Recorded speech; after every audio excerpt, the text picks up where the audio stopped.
হযরত আলী রাদিয়াল্লাহু তাআলা আনহু ফজরের নামাজ আদায় করার জন্য মসজিদে গেলেন।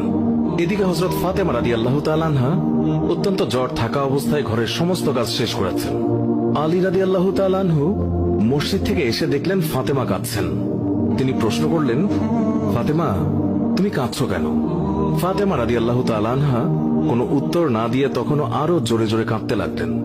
আলী রাদিয়াল্লাহু তাআলা আনহু কয়েকবার প্রশ্ন করার পর মা ফাতেমা কাঁদতে কাঁদতে বলল, আমি স্বপ্নের মধ্যে দেখেছি আমার আব্বাজান হযরত মুহাম্মদ সাল্লাল্লাহু আলাইহি ওয়াসাল্লাম আমার ঘরের মধ্যে ঢুকে কি যেন তালাশ করছেন। ঘর থেকে বের হওয়ার সময় আমি পেছন দিক থেকে আমার আব্বাজানকে ডাক দিলাম, ও আব্বাজান, আপনি কি তালাশ করছেন? আব্বাজান তখন বললেন, ও আমার ফাতিমা, আমি তো তোমাকেই তালাশ করছি, তোমাকে নিয়ে যাওয়ার জন্য। আরো বললেন, ও আমার ফাতেমা, আজকে তো তুমি রোজা রাখবে, সেহরি করবে আলীর দস্তরখানায় আর ইফতার করবে আমার দস্তরখানায়। তখন হযরত আলী রাদিয়াল্লাহু তাআলা আনহু এই স্বপ্ন শোনার পর দুইজনে বুঝতে আর বাকি থাকলো না যে ফাতেমা ইন্তেকাল করবেন। দুজনে আরো জোরে জোরে কাঁদতে লাগলেন। এই সময়ের মধ্যে হযরত হাসান এবং হুসাইন রাদিয়াল্লাহু তাআলা আনহু এসে তারা জিজ্ঞাসা করলেন, আব্বাজান, আম্মাজান, আপনারা কেন কান্না করছেন?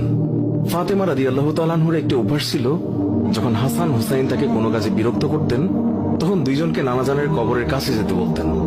আজকেও ফাতেমা বললেন, তোমরা দুই ভাই নানার কবরের কাছে যাও।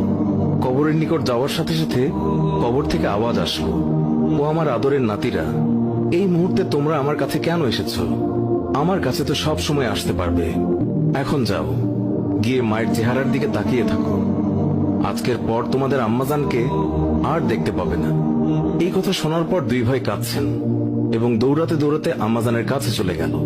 গিয়ে আম্মাজানকে জিজ্ঞাসা করলেন, তোমরা দুইজন কেন কাঁদছো? বুঝেছি, নানাজান আমাদেরকে বলে দিয়েছেন যে আজকের দিনটি তোমার জন্য শেষ দিন। নানাজান তোমার চেহারার দিকে তাকিয়ে থাকার জন্য আমাদেরকে বলেছেন। বিকেলের দিকে হযরত ফাতেমা রাদিয়াল্লাহু তাআলা আনহা তার শরীর খারাপ হলো, তাকে বিছানায় শোয়ানো হলো। মা ফাতেমার মৃত্যু পূর্বক্ষণে হযরত আলী রাদিয়াল্লাহু তাআলা আনহু তাকে তিনটি কথা বলেছেন। ও আলী, আমার প্রথম কথা হচ্ছে, যেদিন থেকে আমি আপনার ঘরে এসেছি ওই দিন থেকে আজ পর্যন্ত আমি আপনাকে অনেক কষ্ট দিয়েছি। আপনি যদি আমাকে ক্ষমা না করেন তাহলে কি আমার কারণে আব্বাজান অনেক লজ্জিত হবেন। বলেন, আপনি আমাকে ক্ষমা করলেন কিনা? আলী রাদিয়াল্লাহু তাআলা আনহু তিনি তখন উত্তরে বললেন, ইয়া ফাতেমা, তুমি কি বলছো এগুলো? আমি তোমার যোগ্য ছিলাম না। তোমার আব্বাজান দয়া করে মেহেরবানি করে তোমার হাত আমাকে দিয়েছেন।